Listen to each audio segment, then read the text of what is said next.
Good morning, YouTube. That's a pretty sight. Anyway, I just had lunch with some friends here in the two vehicles up ahead of us, the bike and the SUV. And now we're going to a guy's place I don't know, who apparently has about 40 vintage type motorcycles. So it should be interesting. I'll take some pictures and I'll post them. I'll put them in the video here. Anyway, we'll talk later.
Well, that was quite the visit to his little show place with the bikes, and then into his shop.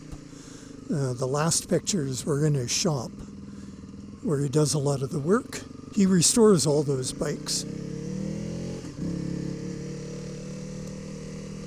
Pretty interesting guy. Got some amazing stories. Anyway, I hope you enjoyed the tour. You guys ride safe.